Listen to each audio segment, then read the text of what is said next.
todos y bienvenidos a esta keynote de cierre de Bordeaux I.O. 2022. Hoy vamos a hablar de pensamiento visual y de cómo ha cambiado nuestras vidas. Bueno, vamos a empezar con la tabla de contenidos, los puntos que vamos a abordar. Creo que hay un problema. Stop. Ah, sí, es verdad. Parece que no nos entienden. Qué ¿Por raro. qué será? Je pense que si on switch à une langue que tout le monde comprend, ça peut être plus facile. Et tant qu'à faire, pourquoi pas parler dans une langue universelle comme la pensée visuelle. Ça me semble une bonne idée. Donc, allez, qu'est-ce qu'on va raconter aujourd'hui? Je suis trop loin pour la télécommande. Allez, Oui, bien. je suis trop loin.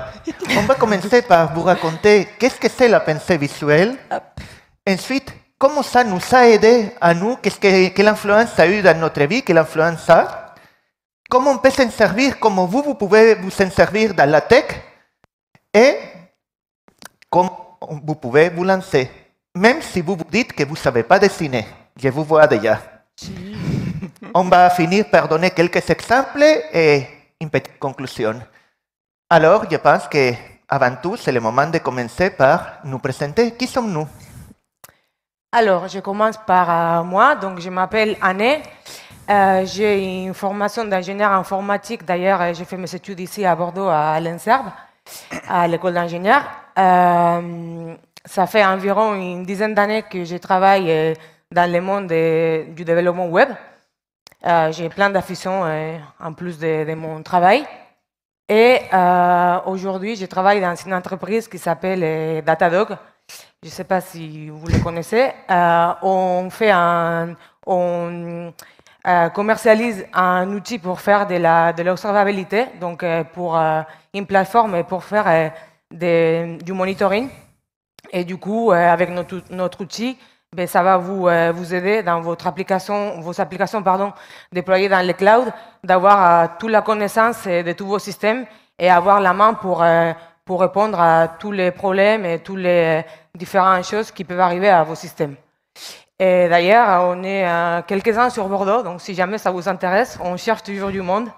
Voilà, ça c'est pour moi. Clic. Moi, c'est Horacio González. Je crois que vous avez déjà remarqué que je suis espagnol et que malgré avoir passé la moitié de ma vie à Brest, bah, l'accent ne part pas. Je suis le responsable de la team Developer Relations chez OVH Cloud, que j'espère que vous nous connaissez. Donc, si vous ne connaissez pas, venez me chercher après le talk et on en parlera. Et si vous cherchez des solutions dans le cloud aussi. Et bon, il se trouve que je suis aussi assez impliqué dans les communautés tech de la Pointe de la Bretagne, que j'organise avec certains de mes camarades ici le camping de speakers au mois de juin dans le golfe de Morbihan. Et bien entendu, bah, il y a plein de choses qui m'intéressent et beaucoup d'entre elles ont un rapport avec le dessin et le gribouillage plus que le dessin, parce que je n'ose pas dire que je suis capable de dessiner. À toi. Merci. De mon côté, du coup, je m'appelle Aurélie Vache. Je suis DevRel chez OVH Cloud. Et nous aussi, on a un bureau à Bordeaux. Hey Non, mais si elle l'a dit. Sortez Horatio. Oh mince. Non, tu restes du coup. Je suis Docker Captain, SMCF Ambassador, Google Developer Expert. J'aime faire des articles, des sketch notes, du gribouillage et je suis très investi dans une association de femmes d'Intech qui est Duchesse France. Et j'aime aussi le rétro gaming parce que c'est très cool. Et ça va être à toi. Moi, Pierre Tibulle. Je suis CTO d'EcoBox, c'est une start-up. On bosse dans l'accompagnement à la gestion des petites entreprises. Je suis un petit peu artiste aussi, alors ça m'aide pas forcément dans mes sketchnotes, mais indirectement c'est un lien. Je suis dans un collectif d'artistes qui s'appelle La Boîte en Valise, c'est pour mes loisirs, hein. Je ne suis pas professionnel enfin, artiste pro. Sinon dans les communautés, moi je suis au GDG Nantes Android, donc Nantes, Loire-Atlantique, yeah. Trop bien. Et avec Aurélie et Horatio, on est dans l'organisation du camping des speakers, avec également Gaël et Stéphie qui sont pas là, mais qui doivent penser à nous en ce moment. Voilà pour moi. Hop, Alors, c'est mon tour. Ouais, c'est par ici. Donc, qu'est-ce que c'est la pensée visuelle? On va commencer par la définition un peu théorique. Donc, en anglais, visual thinking. Il s'agit d'une pensée qui repose sur le processus du traitement de l'information visuelle par le cerveau. Moi, j'ai voulu le traduire à mes propres mots, ou plutôt à mes propres dessins. Et je suis arrivée à ça. Donc, la façon dont dont nos idées vont se créer dans nos cerveaux, va pas se faire seulement par la parole ou l'écoute, mais aussi par cette façon d'imaginer ou de traiter l'information de façon visuelle. Donc, autrement dit, c'est une façon d'exprimer nos pensées, nos idées, l'information, quoi que ce soit, de façon visuelle. En combinant du coup du texte et des éléments visuels, donc tout ce que vous pouvez imaginer comme éléments visuels, que ce soit des dessins ou des pictogrammes, des couleurs, des flèches, des contenants, tout ce que vous pouvez imaginer comme éléments visuels. Et très important, c'est une synthèse visuelle simple, mais pas simpliste. Alors, la pensée visuelle permet d'un côté, développer plus facilement et plus intuitivement ces idées.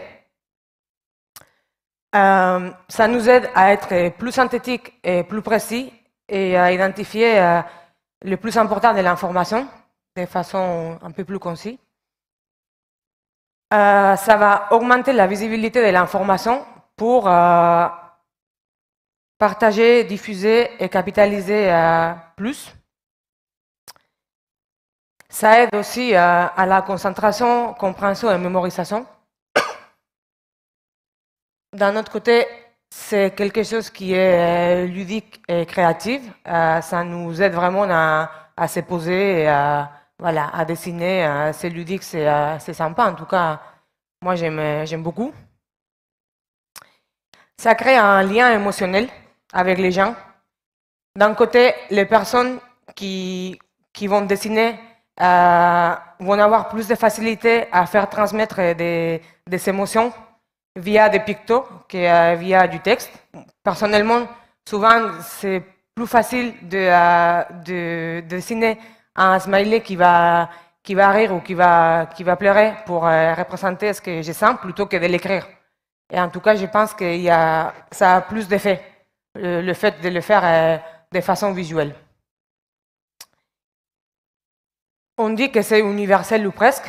Quand on dit universel, c'est peu importe le pays ou le lieu, la culture.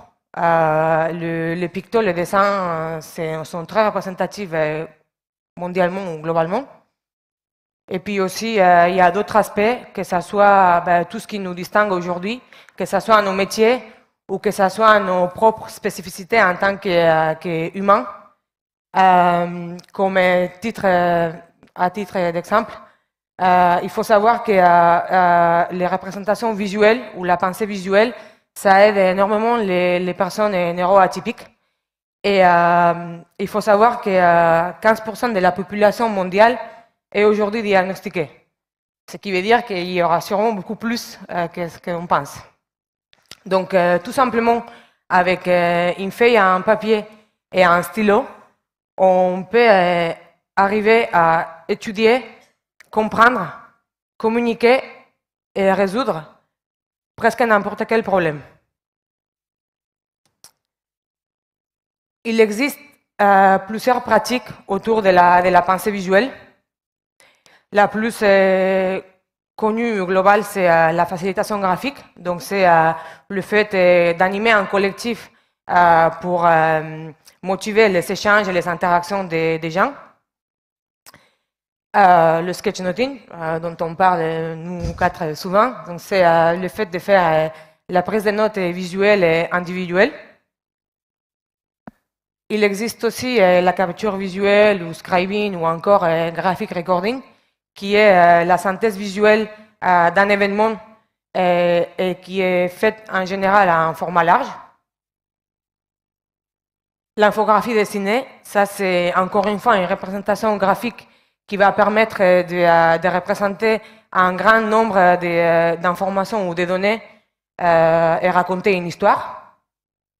Et enfin, les doodling ou les gribouillages, pardon, c'est tout simplement le fait de faire des petits dessins, des petits pictos qui aident souvent à se détendre. Toutes ces pratiques, on peut les faire en live, en direct ou en différé. Il y en a par exemple la capture visuelle, en général ça se fait toujours en direct.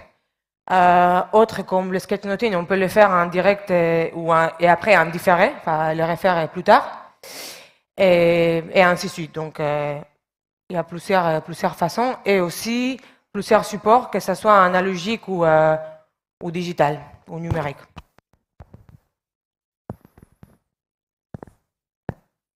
Alors, il faut savoir que la pensée visuelle, nous l'utilisons plus que nous le pensons. Parce qu'en fait, la réalité aujourd'hui, c'est qu'on est entouré de métaphores visuelles partout. Tout ce qui est pub, tout ce qui est message, tout ce qu'on voit autour de nous. J'ai réuni ici quelques exemples. Donc, par exemple, le réchauffement climatique, ou quand on dit le temps vole, ou encore l'argent, le temps c'est de l'argent. On pourrait faire aussi du coup un raccourci et dire du coup l'argent vole, puisque voilà, c'est blague. D'autres métaphores comme métaphores visuelles sur la communication, ou encore cette analogie entre Tinder et LinkedIn. Voilà, donc tout ça pour dire qu'en fait tout le monde comprend la pensée visuelle et beaucoup d'entre vous, vous le parlez aussi, même si vous pensez que ce n'est pas le cas. Et quand on dit qu'une image vaut plus que 1000 mots, en fait, ce n'est pas juste une expression toute faite. Il faut savoir qu'un individu retient 10% de ce qu'il entend, 20% de ce qu'il lit et 80% de ce qu'il voit. Donc, voilà. Alors, comment ça m'aide? Comment ça m'a aidé moi dans ma vie et par extension, comment ça a aidé mes collègues? À la base, et avant de commencer, j'aime bien les petites histoires. Moi, quand j'étais petit, j'adorais dessiner, comme beaucoup parmi vous ici, je pense. Moi, quand j'étais petit, on m'a dit, mais tu dessines pas bien, tu fais des petits bonhommes bâtons, tu racontes des histoires, mais ça c'est nul. Non, pour dessiner, il faut prendre une jolie fleur et la dessiner avec tous les détails, les ombres, tout ça. Moi, comme beaucoup parmi vous, j'ai arrêté de dessiner. Et je me suis remis beaucoup plus tard, j'avais presque 30 ans déjà, et je sais prendre un crayon et commencer à gribouiller, parce qu'encore une fois, je ne considère pas que je dessine, je gribouille. Et littéralement, ça fait 15 ans de ça, ça a changé ma vie. Et c'est clair que si je suis ici aujourd'hui, non seulement pour ce talk, mais à donner des conférences, à être dans les communautés, c'est en grande partie grâce à ça. Donc, pour moi, savoir dessiner ou gribouiller, être capable d'exprimer des choses par des gribouillis, c'est une sorte de super pouvoir. Ça m'a permis d'oser communiquer. Pourquoi oser? Parce qu'au moment où tu essayes de parler, en plus dans un public qui parle une autre langue que ta langue natale, avec un accent occupé à couteau, avec des petits défauts d'élocution, c'est compliqué. Par contre, si tu accompagnes tes talks de petits dessins sympathiques et tu vois que les gens comprennent et que les gens accrochent, tu te dis, je peux le faire. Donc, quelque part, ça m'a dit, je peux communiquer et j'ai envie de le faire. Ça m'a donné envie aussi de partager, de communiquer, de faire partie de ces communautés-là. Ça m'a ouvert quelque part la... Voilà. Ensuite, ça m'aide aussi, ça m'aide à mieux apprendre. Quand j'écoute une conférence, quand j'essaye de lire un bouquin, si à côté je fais des petits schémas, des petites gribouillis, je trouve que, tiens, je fais de façon instinctive que j'apprenais mieux. Et c'est après, quand j'ai vu les sources qu'Anne vous a montrées, qui utilisent plus de cerveau, j'ai dit, ah oui, c'est logique. Mais à la base, c'était quelque chose que j'avais remarqué. Et surtout, après, j'étais capable de le reproduire quand je voulais expliquer à d'autres. Et mes explications étaient mieux comprises, peut-être parce qu'il était plus clair, peut-être parce que moi, j'avais mieux compris, ou peut-être simplement parce que ça a aidé aussi le côté dessiné à que l'autre personne comprenne mieux. En plus, j'ai retrouvé quelque chose que je ne savais pas, que j'avais perdu, c'est une forme de créativité. Tout d'un coup, j'ai dit, tiens, ça je peux le dessiner, et ça aussi, et ça aussi. Et du coup, que ça soit dans les champs professionnels ou dans les champs personnels, j'étais plus à l'aise à prendre un papier et dessiner. Et j'ai trouvé que du coup, plus souvent, j'utilisais ma créativité. Ça m'a enlevé des freins de ce côté-là. Et surtout, ça me fait me sentir bien. Elle n'avait pas trop compris jusqu'à que j'ai parlé avec ma camarade et m'ont dit, oui, moi aussi. Vous imaginez, on était avant le talk, plutôt que stressé, on était dans la salle speaker et on faisait des petits gribouillis, tous les quatre. Et oui, ça m'aide à me relaxer, ça m'aide à que ma concentration tienne plus longtemps. Et simplement, quand après j'ai mes petits gribouillages, j'ai dit, c'est sympa, c'est cool, ça explique bien les choses, ça me fait me sentir bien. Donc pour moi, c'était ça la principale façon, comme un truc si bête comme me dire un jour, tiens, peut-être je ne suis pas aussi nul, je peux dessiner un petit bonhomme, je peux mettre quelques détails, c'est sympathique. Ça a littéralement changé énormément de choses dans ma vie, et c'est grâce à ça que je bosse dans les Developer Relations et que je suis ici aujourd'hui. Et je voudrais ajouter un mot sur un côté qui me tient très à cœur, c'est le côté de neurodiversité en général. Parce que tout le monde n'apprend pas pareil. Et ça, c'est une autre chose que je ne me rendais pas compte. Maintenant, j'ai des enfants aussi, et mes enfants sont un peu comme moi. Donc, je comprends beaucoup mieux des choses qui m'arrivaient quand j'étais petit. Il y a beaucoup de monde qui comprend très bien en lisant des textes. Et chapeau, tant mieux pour eux. Mais il y a pour d'autres personnes qui, en pavé de textes, ils peuvent avoir la meilleure volonté du monde, c'est rédhibitoire. Et ça, ils ne retiennent pas. Et ils peuvent lire et relire et relire. Et par contre, tu fais un chemin à côté, tout de suite, il y a des ampoules qui s'allument et les choses sont retenues, y compris. Chacun apprend d'une façon. Et ça, sans compter, ce qu'on disait, tous les différents problèmes qui peuvent influencer l'apprentissage, la dyslexie, la dyscalculie, la dyspraxie. Un simple TDAH, celui-là, je le connais très bien, qui fait que c'est compliqué de suivre bla bla bla bla bla pendant une demi-heure. Par contre, si tu te mets à le dessiner, le temps vole, comme disait Anne, et tout se passe super bien. Donc, Anne le disait, il y a 15% de la population dont le cerveau travaille d'une façon différente, sont neurotypiques d'une façon ou d'une autre. Et ça, c'est un truc très minimisé. La plupart ne sont pas diagnostiqués jusqu'à que nous devenons adultes. Souvent, quand tu vois, mais pourquoi mon fils fait comme ça? Ah mince, je faisais aussi comme ça. Ah mince, c'est peut-être ça. Et tu te rends compte. Donc, si vous ajoutez à vos explications des petits diagrammes, des petits dessins, vous êtes en train de rendre service au moins à 15% parmi nous, voire beaucoup plus.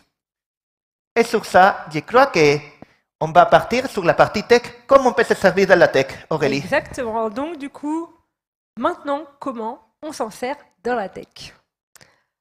Avec la pensée visuelle, on va s'en servir dans ces sites pour ces présentations en interne dans nos entreprises, ou bien en externe dans des meet-up, dans des conférences, et en se basant sur le principe une idée égale une slide, et en trichotant, en gribouillant du coup, on va obtenir des présentations plus ludiques, plus lisibles, plus visibles, plus visuelles, qui vont donner envie d'être regardés et qui seront plus facilement mémorisables.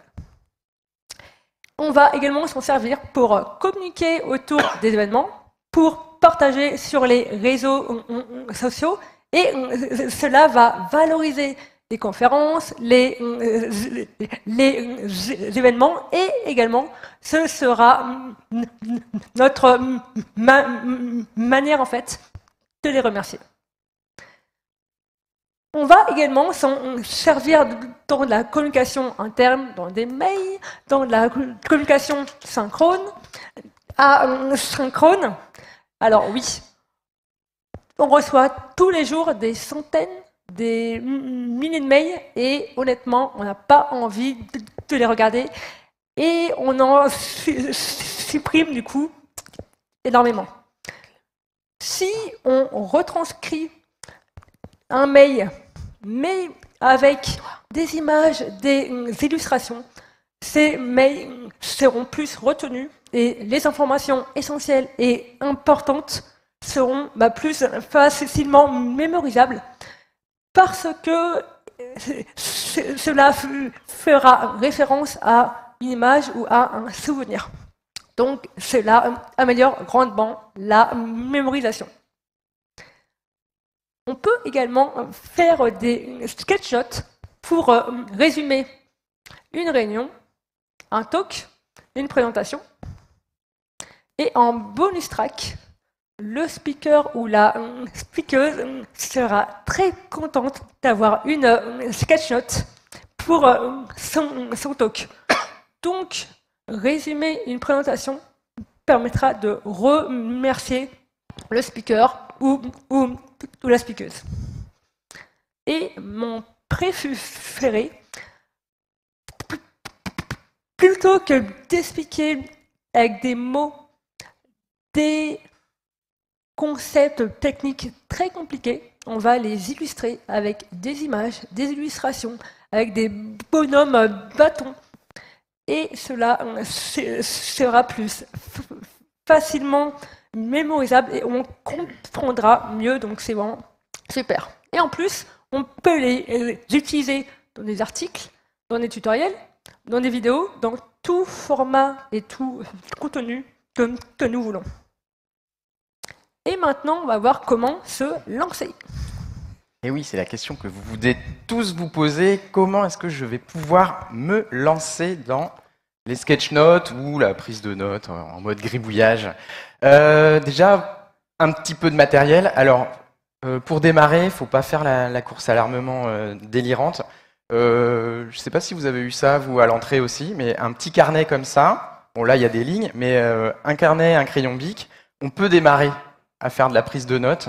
Alors, il n'y aura pas de couleur, mais déjà, ça peut vous permettre de vous lancer, de voir si ça vous plaît, si vous allez bénéficier des avantages que Anne précisait là, sur la concentration, sur un certain nombre de choses, pouvoir rester plus focus pendant toute une présentation. Après, si on voit qu'on aime bien ça, on peut partir sur justement la course à l'armement, alors soit avec des super carnets de marques type Moleskine ou Leuchtturm. Ça, c'est les deux marques que j'aime bien. Et puis des crayons colorés, et puis les crayons noirs indélébiles pour pas que ça bave avec les crayons colorés. Donc on s'amuse, on va dans les magasins de loisirs créatifs et on se fait plaisir si on a un petit budget. On se fait très plaisir si on a un plus gros budget. Et si on a un très gros budget, on peut passer dans le digital. Alors là, j'ai mis un iPad Pro parce que ça, c'est un petit peu le top encore actuellement. Il y a peut-être d'autres marques qui se sont lancées, mais je les connais pas trop. Je sais qu'il y a quelques années, c'était vraiment l'iPad qui était loin devant. Et on n'a pas besoin d'un Pro, l'iPad normal. Ouais. Récent, il permet d'utiliser les pencils et ça marche très très bien. Voilà, on n'est pas obligé de mettre 1000 balles, on peut avoir pour un petit peu moins, quelques centaines d'euros, on peut s'équiper. Mais sinon, si on est artiste et qu'on a, je sais pas, qu'on aime bien travailler avec de l'aquarelle ou de la gouache ou autre, lancez-vous aussi avec un petit. T'as pas le matos là, Horatio? Si, Horatio devait faire. Le matos, Horatio devait faire M6 boutique en vous présentant les. Voilà, il est où le matériel d'aquarelle qui est utilisé ce matin pour faire quelques sketchnotes, pour mettre des touches de couleur. Voilà, il y a des pinceaux à réservoir, on met un peu d'eau dedans, une petites aquarelles, donc on dessine avec des crayons noirs indélébiles, et ensuite on peut venir remplir à l'aquarelle. Voilà. Ça se fait très bien, même en mobilité dans des confs. Et les moins de 20 € entre les aquarelles et les pinceaux. Voilà. Après, les aquarelles, ça peut aller jusqu'à des centaines et des centaines d'euros. C'est presque plus cher qu'un iPad, les aquarelles de bonne marque, mais... Mais je vous rappelle qu'on peut démarrer avec un bloc-notes et un crayon bic. Voilà. Petite question, déjà, je vais vous demander de lever la main pour ceux qui peuvent. Savez-vous dessiner? Très bien. Bravo. Ok. Et maintenant, je vais reposer la question. Savez-vous dessiner comme un enfant de 7 ans? Mais non, non, non, pas 7, 5. Qui Ou s'est 5 dessiné ans. comme un enfant de 5 ans? Voilà, il y a déjà beaucoup plus de monde. Donc en fait, oui, pour savoir dessiner pour les sketch notes, le niveau fin de maternelle suffit. Il n'y a pas besoin de se lancer dans vraiment de l'art. Et justement, quelque part, l'art est peut-être contre-productif pour vraiment prendre en prise de notes rapide. Ça va presque vous desservir. Par contre, ça aide de savoir écrire si on veut écrire les petits mots qui vont en bas, mais bon. Voilà. Et je rappelle, un bloc-notes et un crayon pour démarrer, ça suffit. Ça, c'est un petit workshop qui m'a permis, moi, de démarrer par Marc Duguet, qui est un facilitateur graphique nantais. Et dessus, en fait, en une vingtaine de minutes, on passait des éléments basiques, et ensuite les pictos, les personnages, et on voyait en fait comment construire une sketch note. Et ce qui était sympa, c'est qu'à la fin de ce petit workshop, on obtient une première sketch note. Donc c'est un peu Inception dans la sketch note. Là, on voit que les éléments de base, c'est points, traits, carrés, enfin les formes géométriques vraiment de base. Donc on n'est pas normalement perdu. Là, normalement, je garde à peu près tout le monde. On va appliquer ces petites formes de base au picto. Là, je vois les panneaux signalétiques, ça fonctionne très bien avec ces petites formes géométriques. Une petite bombe, dessiner un ordinateur, normalement c'est un rectangle, je sais plus comment ça s'appelle, un trapèze, des petits gribouillis pour faire les touches. Ça fonctionne en fait. Il ne faut pas se lancer dans les choses délirantes. En tout cas, moi, c'est mon conseil. Il y en a qui font des sketch notes magnifiques et qui, parfois, du coup, nous empêchent de nous lancer en nous disant « je ne l'atteindrai jamais ». Regardez mes sketch notes et déjà c'est un petit peu plus atteignable. Et comme vous pouvez voir, on n'a même pas besoin de savoir faire des lignes droites. Voilà. Donc, En plus. merci. Mais je voulais justement que ça soit très accessible et que ça ne mette pas la pression. Peut-être la petite chose qui va être le plus difficile dans tout ça, c'est l'organisation. Ouais, mais j'arrive devant un talk, là, comment je fais comme organisation? Moi, je vous conseille de démarrer en mode livre ouvert, en haut à gauche, je descends en première page, et ensuite milieu en haut, et puis je descends en bas à droite. Voilà. Ça, c'est le format le plus classique pour démarrer. Et ensuite, quand vous êtes à l'aise, partez sur du mind mapping, si c'est une storytelling, faites des flèches, faites un petit circuit qui se balade. Voilà, ça c'est peut-être dans un second temps. Mais vraiment, vous prenez pas la tête sur l'organisation dans un premier temps, ça va venir tout seul. Quand on parle de picto, on peut élargir à la notion de vocabulaire visuel ou de dictionnaire visuel. Là, c'est quelque chose que vous allez travailler pas à pas. C'est-à-dire qu'au début, vous allez commencer avec des choses qui sont évidentes et petit à petit, il va y avoir des concepts qui vont être abordés lors d'un talk et vous dire soit vous avez une idée et vous allez essayer de la dessiner, ça va peut-être pas super bien sortir au début, mais vous allez pratiquer, ça va aller de mieux en mieux. Soit vous n'avez pas d'idée et moi je prends Google Images, je tape dessin, le concept et j'ai d'autres personnes talentueuses qui vont me sortir des idées sur Internet et ça peut me sauver. Et petit à petit, comme ça, on enrichit son vocabulaire visuel et on peut faire des petites sketch notes avec pas mal de textes et quelques petites pictos pour démarrer. Et puis on met un petit peu de couleur et ça roule. En général, ça suffit pour que ça soit assez ludique et que ça puisse intéresser. C'est ça, il faut s'amuser. Et pratiquer, pratiquer, pratiquer. Il y a un copain qui avait fait la règle des 5 P, pen, paper, practice, practice, practice. Voilà, tout simplement. Il n'y a pas beaucoup plus de secret que ça. Normalement, quand on démarre, si on accroche un petit peu, la courbe de progression, elle est vraiment assez rapide et c'est très sympa. Voilà, et comme je disais, step by step, alors j'ai cherché la Corée et je ne l'ai pas trouvé de step by step, mais c'est comme ça qu'on prend du plaisir et qu'on progresse. Comme je disais, la courbe de progression, on grimpe l'escalier et c'est hyper satisfaisant. Il ne faut pas hésiter, il faut se lancer avec un carnet et un crayon, ça suffit. Des petits tips pour continuer. Quand on est en conférence, ce qui est pratique, c'est d'être prêt juste avant que ça démarre. Enfin, vous prenez le temps qu'il vous faut, mais si vous arrivez et le talk est déjà démarré, c'est compliqué de décrire le titre, vous allez rater des choses, et en tout cas pour démarrer, c'est un peu compliqué. Donc voilà, être prêt à l'avance avec le titre, mettre les logos, mettre des petites signatures aussi. Là, je vois qu'il y a la signature. C'est important parce que parfois, après, si vous publiez sur les réseaux sociaux, bah ça quitte un peu, elle vous appartient plus complètement, ça devient public. Mais pour que les gens puissent vous retrouver, c'est toujours sympa de laisser votre petite signature. Voilà, je disais dessiner les logos, donc les logos des conférences. Ça fait plaisir. Aurélie parlait tout à l'heure d'animer un petit peu les réseaux sociaux autour des conférences. Avec les logos, ça met un petit peu de couleur, tout de suite c'est sympa. Et si vous savez que ça va être un talk sur Java, sur Kotlin, sur que sais-je comme techno, apprenez le logo à l'avance ou dessinez-le à l'avance, et comme ça vous pourrez le remettre dans votre sketchnote. Et ça aussi, ça peut mettre un peu de couleur si vous n'êtes pas habitué avec les pictos au début. Au milieu de votre texte, vous aurez des petits logos et ça va animer assez simplement. Et accepter ses erreurs. Alors, moi, je les accepte plus parce que je suis passé sur iPad et que je triche beaucoup.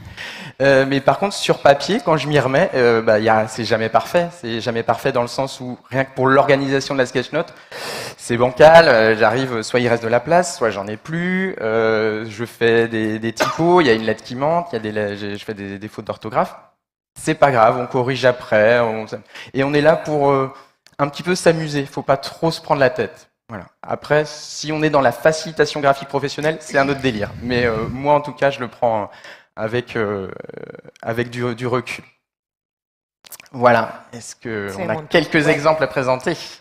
Alors, juste maintenant, on va parler des différentes références mondiales qui existent et qui ont fait beaucoup autour de la pensée visuelle. Nous avons en premier lieu Rudolf Arnheim. C'est un psychologue de l'université de Michigan ainsi que historien de l'art qui, dans les années 60, avait publié un livre qui s'appelle Visual Thinking et dans lequel il faisait une étude très orientée psychologie humaine et les bénéfices et les effets que la pensée visuelle avait sur les humains. Donc lui, c'était un vrai précurseur de la pensée visuelle.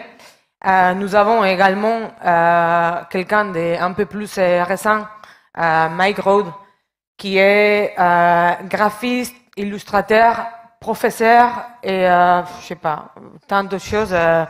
Et qui est le fondateur du sketchnoting et qui est aussi l'auteur de ces livres que je vous présente, donc The Sketchnote Handbook. C'est aujourd'hui la référence mondiale et indiscutable sur le sketchnote. N'importe qui démarre, voilà, c'est très très connu comme livre. Et un dernier, on ne pouvait pas oublier une fille qui s'appelle Julia Evans, qui est, alors, elle, pour le coup, elle est plus, on va dire, proche de nos métiers, puisqu'elle est software engineer à Montréal. Et elle a l'habitude, enfin, elle soutient déjà l'idée que c'est essentiel dans nos métiers de bien comprendre les systèmes et les outils qu'on utilise pour être capable d'innover dans la technologie et résoudre des problèmes complexes ou difficiles. Et du coup, elle s'amuse à faire et à partager ce type d'illustrations que je vous partage ici sur des sujets qu'elle va aborder au quotidien dans son boulot ou des problèmes qu'elle rencontre, etc. Et j'aime beaucoup son style parce que en faisant des représentations très simples avec juste quelques éléments visuels mais très petits, quelques pictos ou couleurs, elle arrive à montrer ou à expliquer des concepts techniquement assez difficiles et surtout voilà, à les diffuser et à faire comprendre aux gens des choses plutôt complexes. Et moi, personnellement, je trouve que c'est très sympa parce que quand je vois un dessin comme ça, ben, direct, je m'intéresse au sujet juste à cause ou grâce au format qu'elle utilise. Mais en parlant des exemples, donc on a parlé des références mondiales, parlons un peu de nous parce qu'on est quand même... Parlons plus local. Voilà, un peu plus local. Revenons terre à terre. Moi, dans mon cas, j'ai démarré la pensée visuelle par le sketchnoting. Donc, c'était en faisant des sketchnotes des conférences auxquelles j'ai assisté en tant que public. J'ai fait aussi des sketchnotes pour Datadog sans savoir qu'après j'allais être à Datadog, etc. Bon, voilà, j'ai démarré comme ça et un jour, quelqu'un pour qui j'avais fait un sketchnote, donc comme Aurélie a mentionné tout à l'heure, quand on fait des sketchnotes des confs, en général, les speakers, ils s'apprécient énormément ce travail qu'on fait. J'avais fait un sketchnote pour quelqu'un qui avait été embauché après par Microsoft. Et donc, du coup, un jour, il m'a proposé de faire un travail visuel des 15 dessins visuels sur les produits et les technos de Microsoft afin de faire un livre, de publier un livre avec ces dessins. Et comme ça, faire de la divulgation des sujets techniques d'une façon un peu plus banale ou un peu plus facile à comprendre par tout le monde. Horacio. Moi, j'avais commencé il y a déjà longtemps avec un blog à l'époque dorée des blogs BD au début des années 2000, mais je n'avais jamais pensé qu'un jour je pourrais m'en servir pour mon travail.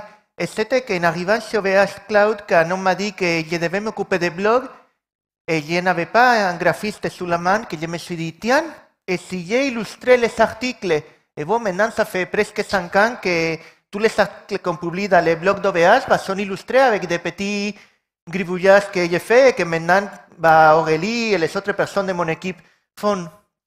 Et une chose a mené à une autre, et j'ai dit, bon, je peux l'utiliser aussi quand je donne une présentation, mais si c'est une présentation corporate, et après pour donner des talks. Et mes talks sont devenus basiquement des successions de petits dessins.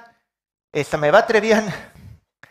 J'ai fait aussi des petits visuels pour des trucs plus corporate. Ça donne un style un peu plus décalé, mais surtout, là où je m'éclate, c'est quand on sponsorise quand on sponsorise des conférences, parce que là, j'ai fait aussi des petits dessins pour les autocollants qu'on fait dans les conférences, pour les fonds de stand, des petits personnages et tout ça. Et donc, je pense qu'aujourd'hui, c'est une grande fierté quand même de me dire, tiens, je ne savais pas dessiner, mais aujourd'hui, une partie de mon travail, une partie des choses pour lesquelles on me paye, c'est pour faire des petits gribouillis. Si l'Horacio de 5 ans voyait ça, il serait particulièrement fier, je pense. Merci. Donc, pendant le premier confinement, donc un samedi ou un dimanche dans l'après-midi, je me suis mise dans mon lit, j'ai pris ma vieille tablette et je me suis demandé comment je me représentais un pod, donc un des concepts de Kubernetes. Je me suis mise à dessiner et à gribouiller ceci. Donc, donc pour moi, un pod, c'est comme une Pokéball. Et à l'intérieur, on peut y mettre un ou plusieurs conteneurs. Ok, d'accord. Ok, pourquoi pas. Je l'ai partagé sur Twitter et j'ai eu des très très bons retours qui m'ont, on va dire, incité et encouragé à continuer. Donc, s'en est suivi 3 recueils de sketchnotes sur Kubernetes, Istio et Docker, et 2 séries de vidéos sur YouTube sur Docker et Kubernetes qui mixent et sketchnotes et vidéos. Et depuis août, j'ai auto-publié un livre en physique illustré sur Kubernetes. Donc, de simples gribouillis faits pendant une période pas très cool, j'en ai suivi en fait une très belle aventure. Donc c'est quand même top comme je trouve. Voilà, donc moi je fais beaucoup de sketch notes et avec un autre speaker qui s'appelle Noël Massé, on a eu l'idée de présenter un talk un peu différent, sans slide préparé à l'avance, mais où moi je dessine et là on voit pas forcément très bien, mais j'ai une petite caméra, donc je dessine vraiment sur du papier avec mes crayons de couleur et tout ça, et j'ai une petite caméra qui filme et donc au moment où il raconte l'histoire, alors là c'est le talk qui s'appelait l'histoire des navigateurs web. Au moment où il raconte l'histoire, moi je viens faire le support physique et donc ça, l'idée c'était d'interagir un peu plus, de focaliser aussi plus le public sur les slides et en même temps sur l'histoire, de se faire bercer un peu par les mots et un peu par les dessins. Et globalement, ça fonctionnait plutôt pas mal. Donc ça, j'ai été content. C'était une nouvelle expérience, c'était assez stressant. Ça demandait beaucoup de préparation parce que c'était pas comme du scribing où comme une sketch note, on va prendre en live, on ne connaît pas forcément à l'avance. Là, je connaissais tout à l'avance, mais l'idée, c'était vraiment que ça soit le plus fluide possible au niveau du dessin et de l'organisation sur la page. Voilà. Et c'était une chouette expérience. Alors, Petite conclusion. nous arrivons à la conclusion. Le titre de ce talk, c'est La pensée visuelle a changé ma vie. Conclusion, on va expliquer en quoi ça a changé nos vies, à nous quatre. Dans mon cas personnel, les sketch notes, la pensée visuelle, pardon, c'est quelque chose qui me stimule constamment. Ça stimule ma créativité. Ça m'aide à mieux comprendre les sujets que je connais déjà, puisque je vais les travailler plus, parce que je vais vouloir les dessiner, les mettre sous forme visuelle. Donc du coup, ça demande un travail de synthèse supplémentaire. Je me sens plus intéressée par des sujets que je ne connais pas forcément, mais que j'aimerais bien représenter sous forme visuelle. Et donc du coup, ça me permet d'apprendre de nouvelles choses. Et ça m'aide énormément à faire de la vulgarisation sur n'importe quel sujet, parce que, comme on a dit tout au début de la présentation, ça aide beaucoup à diffuser, à partager de l'information. Donc, moi, c'est quelque chose sur lequel je ne peux plus m'en passer aujourd'hui. Voilà. Moi, j'ai déjà raconté un petit peu, mais si je devais résumer, ça m'a donné une confiance en moi, ça a stimulé ma créativité, ça m'a donné confiance en moi pour mieux communiquer, pour communiquer tout court, et ça m'a ouvert plein de pistes côté créativité. Ça m'a aidé aussi à mieux communiquer et à me dire que malgré tout, l'accent, les défauts d'élocution, c'était pas si grave. Ça m'a permis de rencontrer plein de monde aussi, de faire des meet-ups, de faire des conférences, et ça m'a permis de trouver ma voie professionnelle, ce qui n'est pas. Mais surtout, ça m'a fait devenir la personne que je suis aujourd'hui. Je regarde 15 ans en arrière. Non, il y a plein de choses qui ont changé. Et un point en commun sur ces changements-là, c'était ces rencontres-là avec un crayon et un papier. Donc, je pense que dans mon cas, c'est littéralement, ça a changé ma vie, oui. Aurélie? Petite, je dessinais beaucoup, tout le temps, même sur mes cahiers de cours. Alors oui, c'est pas très bien. Faut pas le faire. Si, c'est bien. Ah bon? Si, c'est très bien. Mais en grandissant, en faisant mes études supérieures et en travaillant, j'ai perdu ma passion. J'ai perdu mes passions. Mais grâce à la pensée visuelle, j'ai retrouvé mes passions. J'ai retrouvé ce qui m'a permis d'écouter la créativité et l'imagination qui étaient en moi. Et au-delà de ça, je peux le dire aujourd'hui devant vous, la pensée visuelle m'a rendu la parole. Voilà, c'est assez émouvant.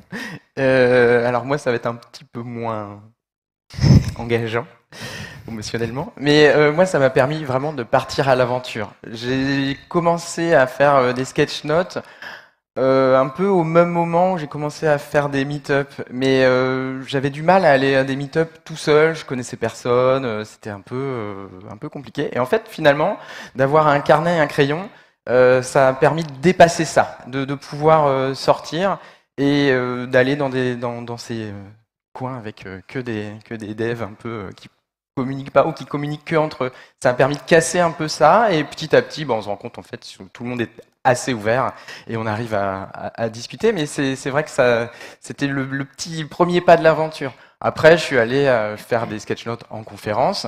Ça, c'était cool. Et petit à petit, je me suis fait un petit peu connaître et je me suis fait inviter à des conférences ou inviter dans l'orga de conférence, comme pour le rendez-vous des speakers, où voilà, je suis rentré dans l'orga et je devenais un peu sketchnoteur officiel. Bon, voilà, j'avais le super badge, super. Mais c'était un petit peu le début de tout ça, et ça m'a amené ensuite à rentrer dans l'organisation du camping des speakers. Donc ça, c'était tout ça vient d'un crayon et d'un carnet. Le lien est pas forcément évident pour tout le monde, mais pour moi ça l'est. Le fait de pouvoir dessiner, de pouvoir trouver ma place dans cette communauté tech était hyper important. Ça m'a aussi permis de voyager plus. Le fait notamment avec, tout à l'heure je parlais du talk avec Noël Massé sur l'histoire des navigateurs web. On a été retenu à pas mal de confs dans toute la France, ça c'était déjà cool. Et on a aussi été retenu à l'étranger. Je suis allé à Londres à Devox UK, je suis allé à Rotterdam pour l'UNAConf, et j'aurais, mais alors jamais imaginé pouvoir sortir. Donc sortir de France. Donc je suis aussi un des seuls speakers internationaux à ne pas parler. Et je trouve que ça a le mérite d'être intéressant. Et de le signaler. Et dernière chose, et pas des moindres, et je pense qu'on est tous dans le même bateau, mais ça m'a permis de venir ici aujourd'hui, et c'est encore énormément d'émotions pour moi toujours de passer, de parler devant du public et d'essayer de transmettre cette passion. Voilà. Merci. Ah, et là, qu'est-ce que vous savez là? Vous savez, c'est qu'on a soumis au CFP L'abstract. de XIO notre abstract, façon visuelle, parce que quand on a construit le talk, on l'a construit, bien entendu, de façon visuelle. Normal. On ne s'est pas mis à écrire un abstract, on l'a dessiné. Et je pense que si vous regardez, vous allez retrouver tous les éléments des talks qu'on vient de faire et vous voyez comme ça résume assez bien ce qu'on a raconté. Et je crois qu'avec ça, on a tout dit. On a tout dit. C'est le moment de dire au revoir. Merci. Merci beaucoup. Merci beaucoup.